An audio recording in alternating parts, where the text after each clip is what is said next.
ممنون دوستانا دیویم ده اصلانا تاثیر بیا پلیکیم و گروه جور اوسای یو څه پوښتنې د روژې پاک لراغلي دي چې آیا عامله‌دارې ښځې یا چې باردارۍ په بار درنې وي آیا دوی روژه نیولی شي او که نه. نو زه به تاسو ته دا ووایم چې خدای تعالی موږ او تاسو ته عقل او منطق راکړی او دا ویل شوي دي چې ښځینه چې بارداره وي یا حامله‌دارې یا په بار درنې نو هغوی روژه باید ونه نیسي. او بل دا چې مورګانې چې شیدې ورکوي هغوی باید هم روژه ونه نیسي. دا خپل ځان ته دلایل لري که موږ لاړ شو د صحي دلایلو ته چې ولې مور باید روژه ونه نیسي. هغه ځکه چې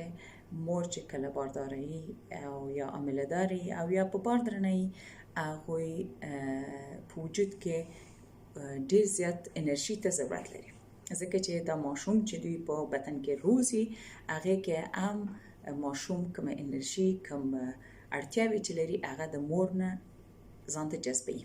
او کله چې دا ځان ته جذب کړي نو مور ډیر زیات د ویټامینونو نه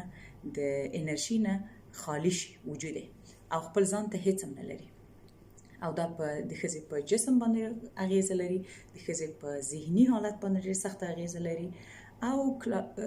اجتماعي کورنۍ ژوند باندې هم اغیزه کوي. نو د دې لپاره زه تاسو ته خویندې چې حامله‌دارې دي دوی ته دا وایم چې لطفا خپله روژه مه نیسئ، ځکه چې د صحي اړخ نه دا هم ماشوم ته نقصان دی او هم تاسې ته.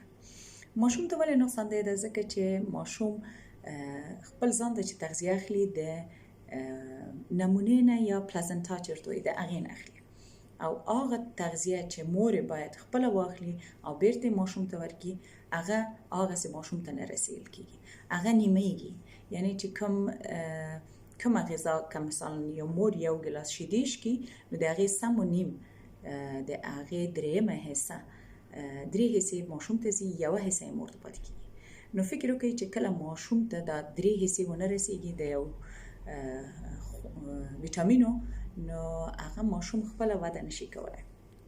نو زه تاسو ته دا بیا مشوره در کوم، بیا تاکید کوم چې باردارې ښځې، حامله‌دارې ښځې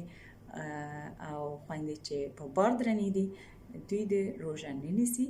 او روژه نیول کولی شي چې روژه وروسته ونیسي، اما د شیدو ورکولو په وخت کې او د حاملګۍ په وخت کې دوی باید چې روژه ونه نیسي، ځکه چې دا نقصان دی. که چیرې تاسو بیا هم پوښتنه لرئ، دقیقه